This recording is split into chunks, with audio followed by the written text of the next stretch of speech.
कोणत्या कोणत्या समस्याचं निरासन करण्यात आलेलं आहे जनसंवाद या उपक्रमात? आज या 114व्या जनसंवाद उपक्रमामध्ये पुन्हा निरनिराळ्या भागामधले नागरिक या ठिकाणी आले होते.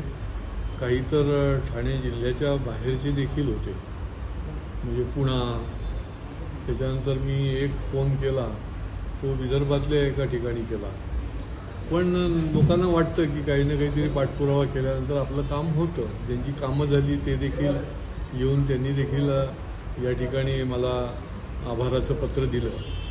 बघा, हे जे SRAचा मी सातत्याने विषय म्हणतो आहे, या SRAचे जे प्रकल्प चालू आहेत या झोपडीधारकांना विकासकांनी अक्षरशः म्हणजे पिचून टाकलेलं. म्हणजे हे झोपडीधारक जे आहेत ते कुटुंबाच्या कुटुंब उद्ध्वस्त करणारे व्हिलन जर कोण असतील तर या SRA प्रकल्पाचे काही विकासकांनी यशस्वी प्रकल्प राबवलेले पण मला माहिती आहेत, तर त्यांना आम्ही नेहमीच त्यांचं अभिनंदन करतो.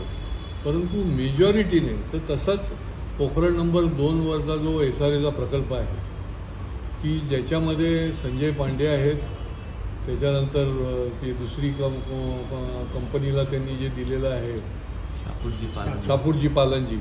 आता हे सगळी मोठी मोठी लोक आहेत. हे या झोपडपट्टीधारक परेशान झालेले आहेत, त्यांना कुठलीही भाडी मिळालेली नाही आहे. तर तीही लोक आज या ठिकाणी पुन्हा आली होती, कारण की 2000च्या वर लोक झोपडपट्टीधारक आहेत. त्यामुळे सोमवारी आली होती आणि दुसरी आता आली होती. तर आता या सोमवारी आम्ही बैठक लावलेली आहे. त्याच्याचबरोबर या ठिकाणी इन्व्हेस्टमेंट कंपन्या ज्या आहेत त्या कंपन्यांमध्ये फसवणूक जी केली जाते, तर फसवणूक झालेले गुंतवणूकदार देखील आज या ठिकाणी आले होते.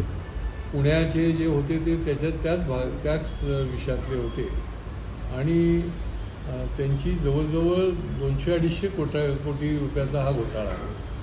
त्याच्यामध्ये ठाणे शहरामधले 350-400 लोक हे अडकलेले आहेत की ज्यांचे 25 लाख, 30 लाख, 50 लाख, 60 लाख अशी रक्कम जी आहे ती अडकलेली आहे.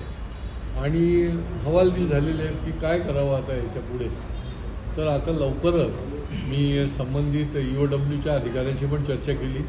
त्यांनी जो प्रस्ताव तयार केलेला आहे आणि जी जागा ताब्यात घेतलेल्या आहेत, तर त्या जागांच्या यादी घेऊन मी गृहसचिवांना पुढच्या आठवड्यातच भेटणार आहे. कारण काय की ही जी इन्व्हेस्टमेंट केलेली रक्कम आहे ती लवकर मिळावी याच्या दृष्टीने देखील पाठपुरावा करायला लागतो. एक आरोपी अजून अटक व्हायचा राहिलेला आहे, बाकी आरोपी जे आहेत ते अटक झालेले आहेत. परंतु यांना रक्कम लवकरात लवकर कशी मिळेल याच्या दृष्टीने देखील माझा प्रयत्न राहणार आहे पुढच्या काळामध्ये. ज्या ठिकाणी क्लस्टरचे प्रोजेक्ट चालू आहे, तसा हजुरी गावामध्ये देखील क्लस्टरचा प्रोजेक्ट चालू आहे. त्या ठिकाणी कोळीवाडे आहेत. बघा, या शहरामध्ये जुने कोळीवाडे मोठ्या प्रमाणात हे गावठाण आहे. त्यांचं सीमांकन करण्याचे शासनाकडनं आम्ही निर्देश आणलेले आहेत आणि हे अधिकृत आहे. क्लस्टरमध्ये हे कोळीवाडे तुम्ही घेऊ शकत नाही. त्यांना त्यांचा जो काही विकास आहे, डेव्हलपमेंट आहे ती ते करू शकतात. तरी देखील क्लस्टरचे अधिकारी त्यांना जोर जबरदस्ती करतात. अधिकारी म्हणजे बिल्डरच्या पाठीमागे हेच काम करतात बिल्डरचं. अशी परिस्थिती आहे की काय. आणि त्याच्यामुळे ते हजुरीच्या कोळीवाड्यातले पण प्रतिनिधी आले होते आणि क्लस्टरच्या अधिकाऱ्यांना मी स्पष्ट शब्दात सांगितलं की तुम्ही कदापि यांना क्लस्टरमध्ये जर त्यांची इच्छा नसेल तर घेऊ शकत नाही. त्यांना गुमराह करण्याचा प्रयत्न करू नका. सगळ्यांना आपलं त्या क्लस्टरमध्ये घेण्याच्या दृष्टीने शेवटी शासनाची जी काही नियमावली आहे त्याच्याप्रमाणे पण जा. ही सगळी मंडळी जी आहेत ती याच्यामुळे हवालदिल झाली आहेत की आपल्याला याच्यामध्ये घेतील की काय. बाकी पण काही विषय जे आहेत ते काही वाडा तालुक्यातले विषय, आमच्या महापालिकेचे कंत्राटी कामगारांचे विषय. एवढ्या मोठ्या प्रमाणामध्ये कंत्राटी कामगार महापालिकेमध्ये आहेत, परंतु त्यांना ज्याला म्हणता येईल की बॉन्डेड लेबरसारखं वागवलं जातं आहे की काय, अशी परिस्थिती. अहो, त्यांना मिनिमम वेजेसप्रमाणे पगार नको द्यायला, त्यांचा विमा काढायला नको का.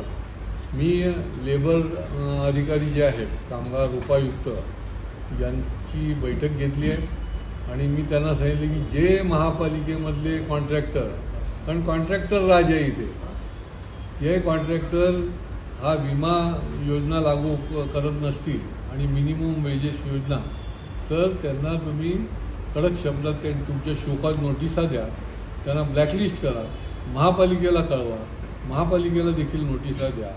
काय चाललंय?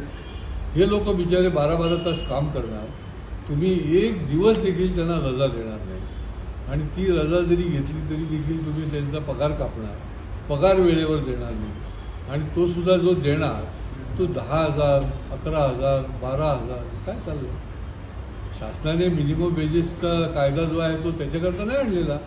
यांना खऱ्या अर्थाने न्याय मिळाला पाहिजे आणि त्याच्यामुळे पुढच्या काळामध्ये हे जे काही कॉन्ट्रॅक्टर राज आहे, जे कॉन्ट्रॅक्टर इमाने योग्य पद्धतीने काम करत असतील, नियमाला धरून त्यांना ठेवलं जाईल.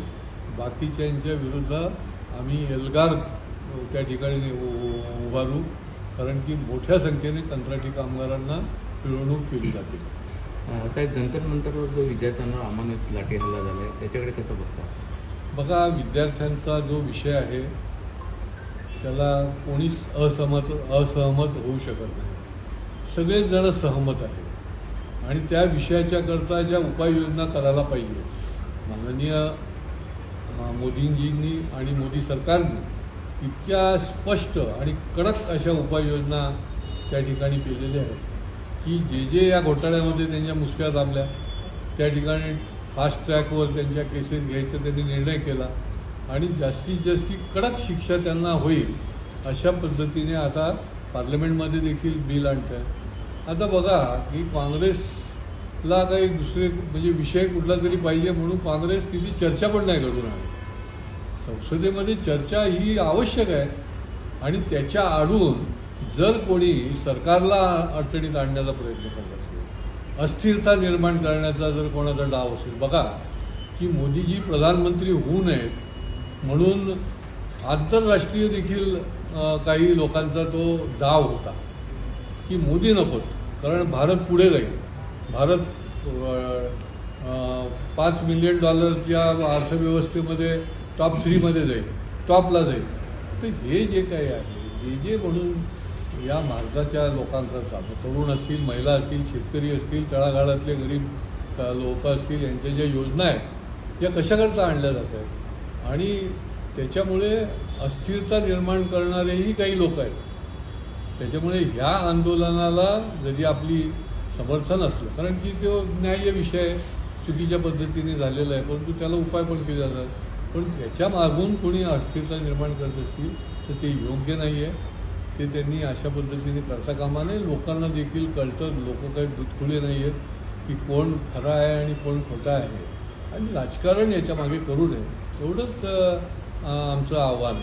साहेब, धर्मेंद्र प्रधान यांच्या राजीनाम्याची मागणी होती, सातत्याने आंदोलनकर्ते करतायत. असं आहे बघा की आता जे राजीनाम्याची मागणी करतायत ते 50 वर्ष काँग्रेस या देशामध्ये आणि त्यांचं तर अख्खं मंत्रिमंडळ बरखास्त झालं असतं. इतक्या प्रकारचे प्रत्येक खात्यामध्ये प्रत्येक मंत्र्याचे या ठिकाणी तर त्याच्या खात्यामध्ये उपाययोजना केलेल्या आहेत, कडक त्या ठिकाणी त्या ठिकाणी कायदा आणण्याची भूमिका घेतलेली आहे आणि युवा पिढीसाठी जे म्हणून करता येईल ते मोदीजी देखील निर्णय योजनांच्या माध्यमातून करण्याचा प्रयत्न करतात. त्याच्यामुळे तर राष्ट्रीय शैक्षणिक धोरण असेल किंवा त्या ठिकाणी रोजगाराच्या दृष्टीने आमच्या तरुणांना निरनिराळ्या योजनांचा लाभ देण्याचा असेल, हे सगळं जे आहे की या तरुणाईच्याकरता करण्याचा प्रयत्न करत आहे, परंतु ते डॅमेज करण्याकरता हे काँग्रेसचा हा एक प्रयत्न आहे, पण तो काही सफल होणार नाही.